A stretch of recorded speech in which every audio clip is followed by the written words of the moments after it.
कर दूंगा, मैं वो कर दूंगा, मैं सब कुछ कर दूंगा, मैं दुनिया पे कब्जा कर लूंगा। भाई तू अपनी सांस तो चला नहीं रहा है, तेरी सांस तो तेरे बस में है नहीं, तेरी पॉटी तेरे बस में है नहीं, तू कब्ज का शिकार रहता है। दो दिन तू तो वॉशरूम नहीं जाता, नहाता तो है नहीं, तो दुनिया पे कब्जा करके करेगा क्या? इंसान की शरीर में जो सबसे प्यारी चीज है, जो भगवत है, सांसें। ये सांसें इतनी प्यारी चीज है और आदमी जीवन भर इन पर ध्यान नहीं देता। वो डरता है, सांस रोक लेता है, वो गुस्सा करता है तो सांसें तेज तेज चलने लगती हैं, वो खुश होता है तो सांसें विलीन हो जाती हैं। बाबूजी, ध्यान करना नहीं है, ध्यान देना है। यही करने के चक्कर एक्चुअली क्या है कि हम हर चीज क्रिया के रूप में बात करते हैं। खाना खाना है, खेलने जाना है, घूमने जाना है, दौड़ना है, तो जब भी हम कुछ कहते हैं ये करना है तो मतलब क्रिया है, समझ में आता है कि ये करना है। मजदूर कौन? जो मजबूरी में मेहनत करता है वो मजदूर है, और जो मस्ती में मेहनत करता है वो सन्यासी है। मेहनत दोनों करते हैं, और जो मेहनत नहीं करना चाहता वो हरामखोर है। एक बार दो दोस्त एक पेड़ के नीचे लेटे थे, महा आलसी। तो एक दोस्त ने दूसरे दोस्त से कहा कि भाई मेरे चेहरे पे कुत्ता पेशाब कर रहा है, जरा भगा दे। उसने कहा यार इतनी देर से कौवा मेरे ऊपर बीट किए जा रहा, मैं हिल ही नहीं रहा हूँ, मैं तेरा कुत्ता कैसे भगा सकता हूँ? आलसी लोगों ने इतने प्रपंच कर रखे हैं, सब कुछ पहले से लिखा हुआ है, पुराने जन्म का कर्म का परिणाम है, भगवान परीक्षा लेता है इसीलिए कष्ट देता है, भगवान मास्टर है स्कूल का। ये सारे आलसियों के नाटक हैं सारे। अल्लाह परीक्षा ले रहा, अल्लाह को और कोई काम नहीं है। सब भैया भाग्य में लिखा हुआ है। भैया कौन लिखा है? नहीं भैया लिखा हुआ है, सब माथे पे लिखा हुआ है। माथा है कि लेटर पैड है तेरा? हरामखोरों ने इतनी रायता फैला दिया, इतना रायता। अच्छा, जब आपने सुना कि हाँ भाग्य होता है, पुराने जन्म का कर्म है, विचार भी अजीब है। कुछ भी आ जाते हैं कि ऐश्वर्या राय से मेरी शादी हो रही है, विचार ही तो है कि डोनाल्ड ट्रंप के साथ मिलकर मैं अपने पड़ोसी का खेत कब्जा कर रहा हूँ। अरे भैया, जो शहर के स्तर पे हो रहा है वही इंटरनेशनल स्तर पे हो रहा है। शहर में लोग 100-200 गज का प्लॉट कब्जा करते हैं, अब वो अमेरिका का राष्ट्रपति है तो बड़ा प्लॉट कब्जा कर रहा है। भगवान पता है क्यों आनंदित है? उसको किसी से कोई आशा नहीं है। मंदिर आओ तो ठीक है, ना आओ तो ठीक है, कोई बात नहीं। उसको किसी से आशा नहीं है, उसको किसी से बदला नहीं लेना। मंदिर में आए, हनुमान चालीसा पढ़ के चले गए तो ठीक है, मंदिर में आए भगवान को 4 गाली देके चले गए तो भी ठीक है। तो भगवान के गुण देखो, भगवान के गुणों को लिखो कभी, आज डायरी में उसके गुणों को लिखो। वो सिर्फ देना जानता है। आप ही जाके उसके मंदिर में गा के आते हो, तन मन धन सब अर्पित तुमको, मांग थोड़ी रहा है वो, आप तो उसको भी हैंडल करते हो। मनुष्य जो है वो भगवान को भी स्कीम देता है, कहता तन मन धन सब अर्पित तुमको। वो मूर्ति अगर कह दे कि अपनी मर्सिडीज छोड़ जाना E200, वो दोबारा जाए ना मंदिर, कहता प्रभु IAS बन जाएंगे तो 501 रुपए का प्रसाद चढ़ाएंगे। पूरे जिंदगी नौकरी में कमाओगे 5,000 करोड़ रुपया और 500 रुपया। एक बार एक आदमी समुद्री यात्रा पे था, काफी धन लेके घर लौट रहा था, बड़ा कंजूस आदमी, बहुत कंजूस। समंदर में तूफान आ गया। उसने कहा प्रभु अगर बच गए तो मकान बेच के सारा पैसा दान कर देंगे। बच गया मकान, उसका 300 करोड़ का बच गया। अब जितने लोग हॉस्पिटल में होते हैं, आप अगर उनसे जाकर उनकी बात पूछो, बड़ा सत्संग और भगवान और परमात्मा और ध्यान की बात करेंगे। जैसे ही अस्पताल से निकलते हैं, ठीक हुए, फिर उसी दुनिया में बिजी। और बड़ा परेशान हुआ कि यार 300 करोड़ का मकान बेच के दान कर दें। तो उसने एक पुरोहित को बुलाया।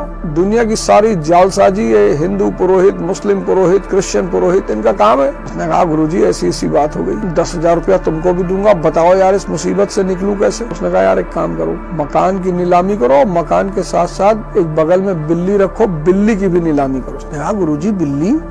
हाँ बोले यार बिल्ली की भी नीलामी, और बोलो बिल्ली 300 करोड़ रुपए की और मकान 100 रुपए का। अरे उसने कहा गुरुजी क्या बात बता दी आपने। उसने मकान की नीलामी शुरू की और मकान के सामने एक बिल्ली रखा और कहा कि बिल्ली 300 करोड़ रुपए की और मकान 100 रुपए का। बिल्ली 300 करोड़ की? अरे बोला भाई लेना बोलो, तुमसे क्या मतलब? और बोला दोनों साथ में बेचूंगा। तो 300 करोड़ की बिल्ली बिक गई और 100 रुपए का मकान बिक गया, और भाई साहब ने 100 रुपया दान कर दिया। ये है मन। जब भारत गुलाम हुआ तो जब लोग परेशान होना शुरू हुए तो पुरोहितों के पास भागे, तो हिंदू पुरोहितों ने कहा कलयुग शुरू हो गया, अब कहाँ जाके ढूंढोगे कलयुग?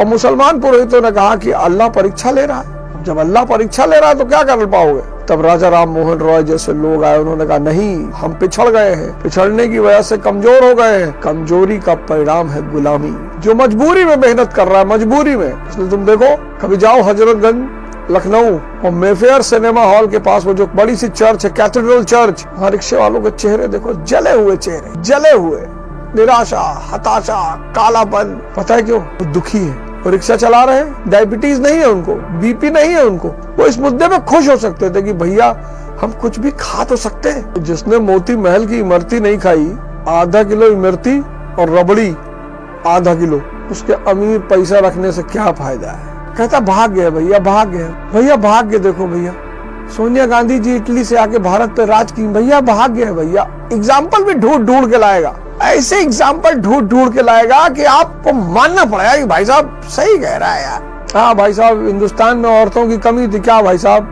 सोनिया गांधी जी बताइए भाई साहब, इटली से आके भारत पे राज कर रही हैं, मानना पड़ेगा आपको। मायावती जी इतने गरीब घर में पैदा हुई थी, सीएम बन गई, एक से एक पढ़े लिखे दलित टहल रहे, भाग्य भाई साहब। इसकी अगर आप क्षमताओं को देखो, धीरे से पकड़ के बेहोश करता है आपको, धीरे से। सेक्स की दवा ढूंढ रहा है, तो सीमा आनंद जी ने सेक्स पे चर्चा कर दी, हो हल्ला मार, पतन करा रही है, पतन करा रही है, समाज का पतन हो रहा है। अरे इतनी दवाएं ढूंढ रहे हो सेक्स की चारों तरफ, वो बेचारी ना बोले तो क्या करे, और सुने हो चटकारा ले लेके, तभी तो उस पे कमेंट कर पा रहे हो। सीमा आनंद को बड़ा उससे वो मिला, एक्सपोजर मिला। इस देश में सेक्स की चर्चा अनिवार्य है, कंपलसरी, उसकी पढ़ाई भी, उसकी चर्चा भी, क्योंकि अब बच्चों के हाथ में मोबाइल है, और एक बार बच्चों ने ब्लू फिल्में देखनी शुरू की तो उनको बचा नहीं पाओगे अगर पढ़ाओगे और समझाओगे और सिखाओगे नहीं तो। मौलाना साहब उपदेश दे रहे थे कि ये सब गंदी फिल्में नहीं देखना चाहिए, कुफ्र है, कुफ्र है, अल्लाह नाराज हो जाता है, दोज़ख में जाओगे। तो एक दिन मौलाना साहब खुद ही बैठ के देख रहे थे, बच्चों ने पीछे से वीडियो बना ली, बच्चों ने जाके मौलाना को दिखाया, कहा मौलाना साहब हमको तो मना करते हो, खुद देखते हो। मौलाना ने कहा कि बहुत नफरत की नजर से देख रहा था मैं, हिकारत। शुगर क्या है? शुगर एक ऐसी बीमारी है, बीमारी कहना गलत है, उसे बिल्कुल गलत है। शुगर सिर्फ इस बात की सूचना है कि आपके पास अर्थ ज्यादा है, धन ज्यादा है, पैसा ज्यादा है, आप अच्छा खाते हो, लेकिन आप श्रम नहीं करना चाहिए। आप शुगर की बीमारी में एक नियम बना लो कि जैसे आज आपको कोई श्रम नहीं करना है, मेहनत नहीं करना, वॉक नहीं करना, सूर्य नमस्कार नहीं करना, जॉगिंग नहीं करना, तो आप दिन भर सलाद खाओ। शुगर के पेशेंट को खाली पेट भी नहीं रहना चाहिए, तो आप दिन भर सलाद खाओ, fruit salad, fruit salad, fruit salad. आप देखो आपकी शुगर कंट्रोल रहेगी। जैसे आप बाहर जाते हो और आपको लगा कि यार आज तो यार जिम नहीं हो पाएगा, आज यार जॉगिंग नहीं हो पाएगी, आज यार दौड़ नहीं पाएंगे। बचपन में हम कितना खेलते थे, आज बच्चों को शुगर हो रही है, क्यों? क्योंकि बच्चे खेल नहीं रहे। जिसके जीवन से खेल निकल गया उसको डायबिटीज हो गई। अगर ये डायबिटीज नहीं होती तो सारे पैसे वाले लोग दुनिया की सारी मिठाई खा जाते, सारा खाना खा जाते। लेकिन सौभाग्य ये है, परमात्मा का खेल ऐसा है कि जिसके पास पैसा है उसके पास शुगर भी है, और पैसा होने के बाद शुगर अगर नहीं है तो आपसे बड़ा भाग्यशाली इस दुनिया में कोई नहीं है। और आज तो इसने एक ऐसा रोग पैदा कर दिया, ओवर थिंकिंग, जो भी ध्यान नहीं करेगा वो सब मारा जाएगा। स्टूडेंट, परिवार, शादीशुदा लोग सब मारे जाएंगे, सब। आप पढ़ोगे परिणाम नहीं मिलेगा, क्योंकि अंदर तो बकबका रहा है ना, अंदर तो वो बक बक बक बक बक, आपके अंदर कुछ जा ही नहीं रहा, आप किताब लेके बैठे हो बस। प्रेम आप कर नहीं पाओगे, इतनी ओवर थिंकिंग करवा देगा। आज ये जो शीघ्र पतन का नाटक चल रहा है, प्रीमेच्योर इजैकुलेशन, भैया दिन भर जब मन बक बक बक बक किए जा रहा है, वो आपके साथ जुड़ ही नहीं रहा है, उत्तेजना में है। 20 साल वाले शीघ्र पतन का शिकार है और 40 प्लस वाले ईडी का शिकार है, इरेक्टाइल डिस्फंक्शन। इतना तनाव ले रखा है जीवन में, मकान ईएमआई पे, गाड़ी ईएमआई पे, बच्चे ईएमआई पे पढ़ रहे, घूमने ईएमआई पे गए थे, 40 तो ईएमआई चल रहा है, और वो भी नौकरी पे। भाई लोन लो विजय माल्या की तरह। देखो विजय माल्या ने लोन लिया था, लंदन में रह रहा है आराम से, बढ़िया फर्स्ट क्लास पार्टी कर रहा है। लोन मस्ती के लिए मत लो, लग्जरी के लिए मत लो, बर्बाद हो जाओगे।